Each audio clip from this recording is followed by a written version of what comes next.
The NŌBL CRUSADE. Captain's Log, Stardate 1029.24. The current state of masculinity is in utter freefall, and the prime directive for the NŌBL CRUSADE remains to cultivate a spirit of excellence and self-mastery in today's man, thereby ushering in a Western Renaissance. What's up, y'all? Let's get into today's show, where we're going to discuss whether masculinity is real or a social construct. Can't believe we have to discuss that, but here we are. Let's start off by defining what masculinity is, as per the dictionary.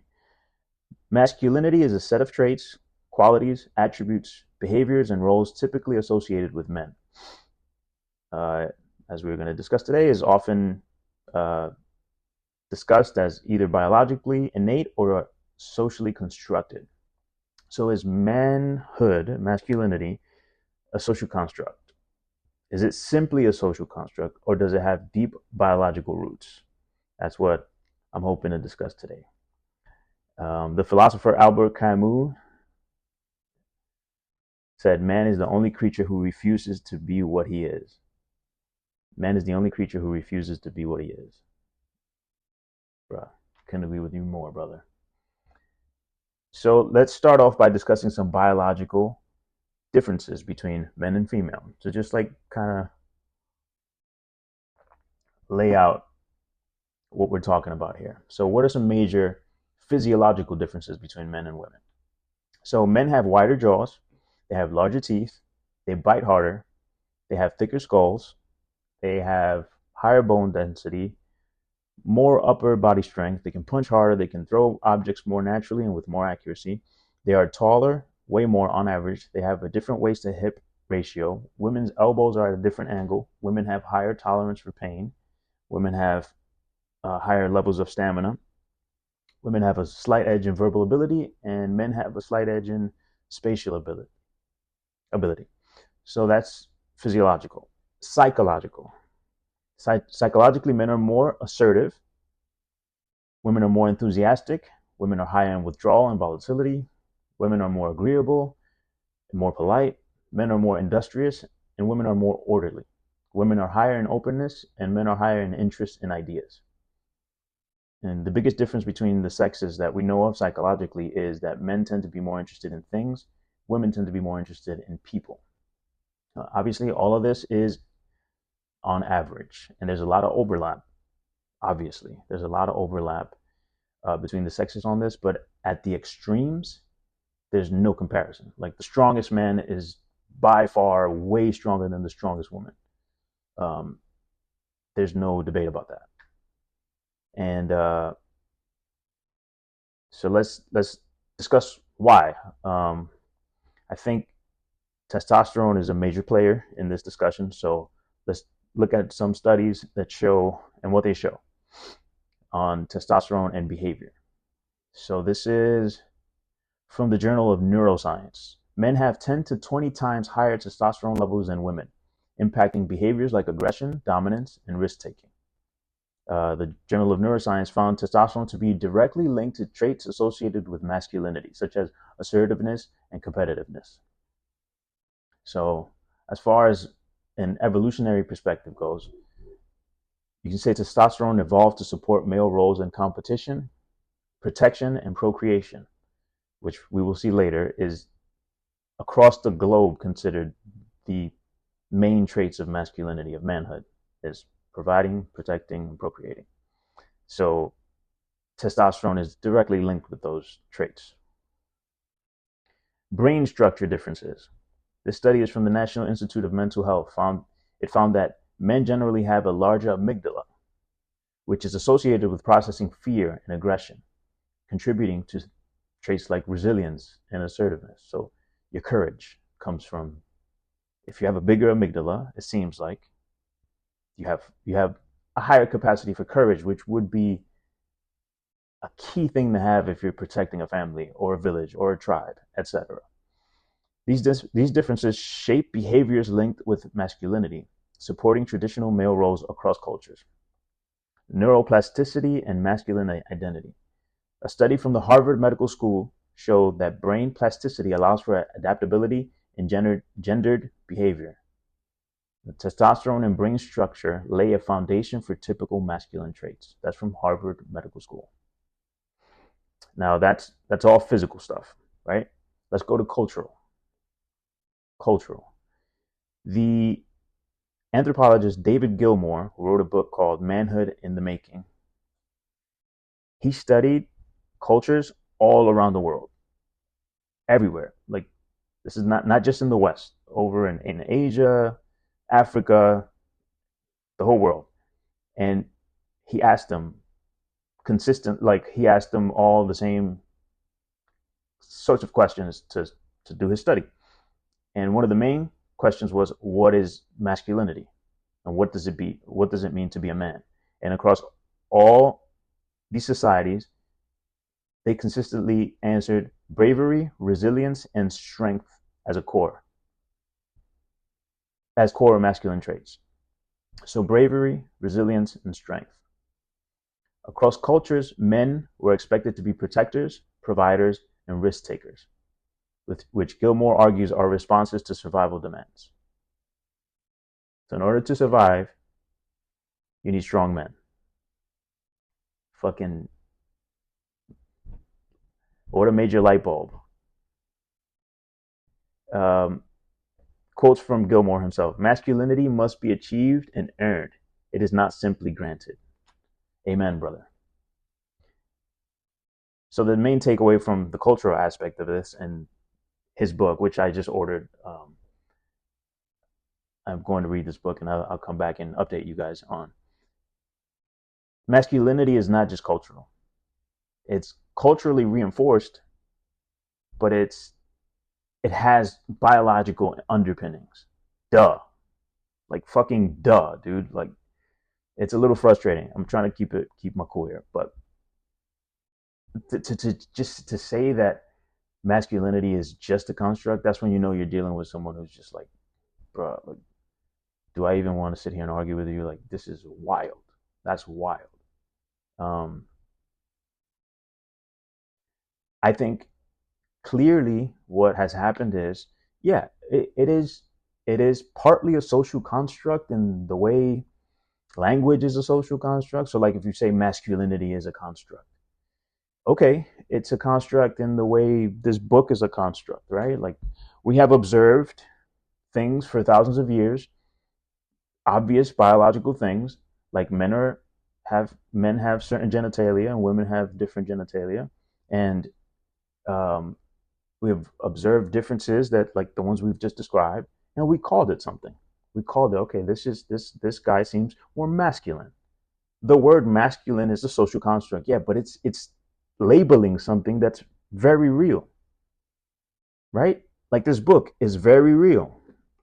It's a great book, by the way. This book is very real. Just because you may not like the word book, and you say, oh, I don't like the word book, you guys made that word up. The English, what is even English? English is made up by white men who are colonialists, so I don't like the word book, so that thing you're holding in your hand, that doesn't exist. It's wild. It's wild logic that has no place in our society. Like, yeah, the word book is a construct, but the thing I'm holding in my hand is very real. Do you know what I mean? Like, you can't make these logical leaps and not expect society to survive. You know, you can't expect society to survive, and if you're making these leaps, it's just, we can't. We have to live in reality. We have to live in reality to continue. That's what we're seeing. I think we're seeing all these deteriorations in our society. Social norms often reinforce biological tendencies. Social norms often reinforce biological tendencies. So yes, you're partially right to say that masculinity is a social construct. Where you leave the fucking reservation is where you say it's only a social construct.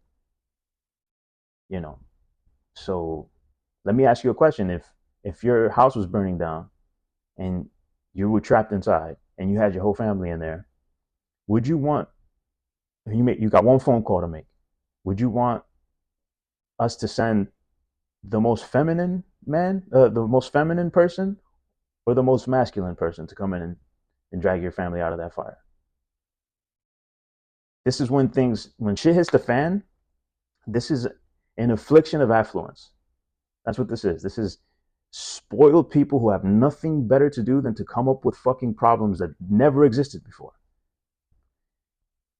Oh, there's no such thing as man. There's no such thing. There's no such thing. I've heard it in a couple of interviews now. There's no such thing as masculinity. That's not a real thing. And then we wonder why the fuck men are lost right now. Of course, you're chopping down roots, like you're chopping down our roots, and then wondering why we're not growing, why we're not becoming what we need to become. So I think, in conclusion,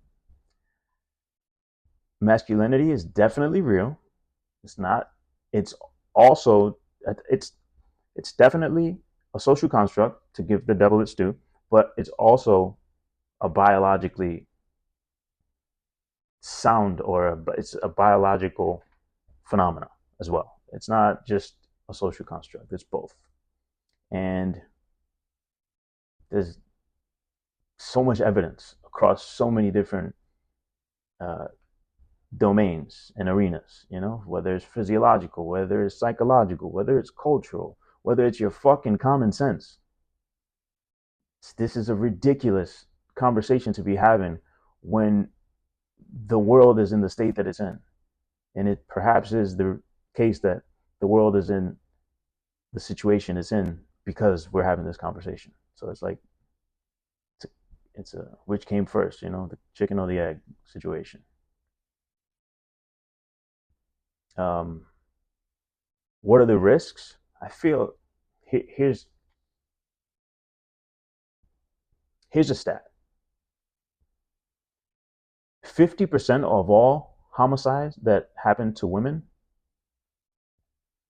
are perpetrated by men. So 50% of all women who die, or homicides, they died at the hands of a significant other. Why is that important?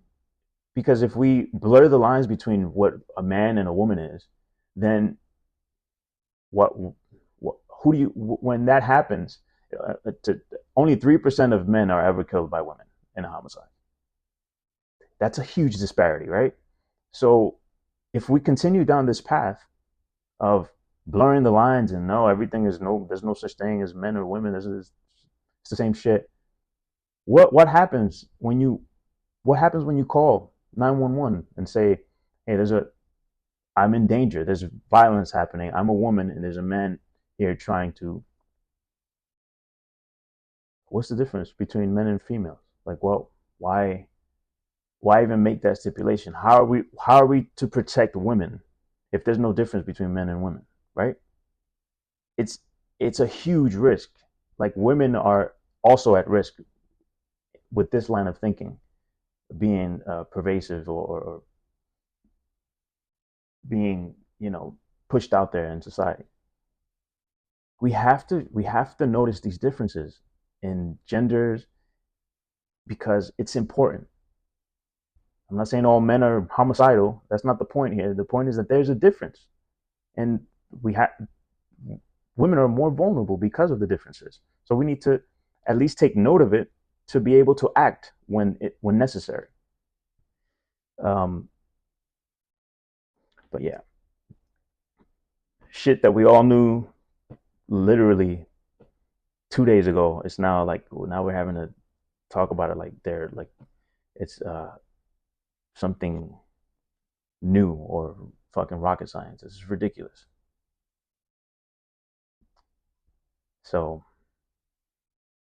that's the big takeaway, I think, from what I've noticed in preparing for this episode. It's just, it is a social construct, but it's also based in biology, and those stats that I went over there should give you some sort of foundations for, like, if you're ever confronted with this wild ideology, to be able to just stand firm in your position and know you're on the right side, man. Like, you're clearly on the right side if you believe that men are men and women are women. Like, you we have to hold the line here. We have to stand firm. We cannot let this fucking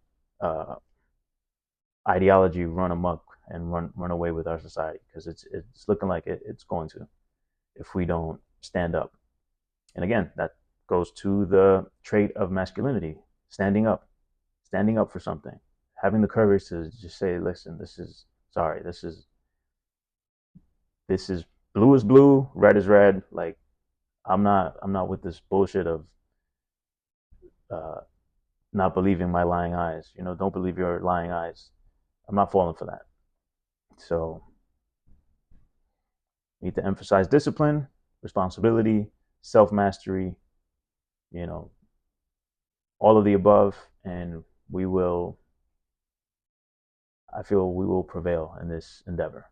So, until next time, y'all, be good and stay sharp.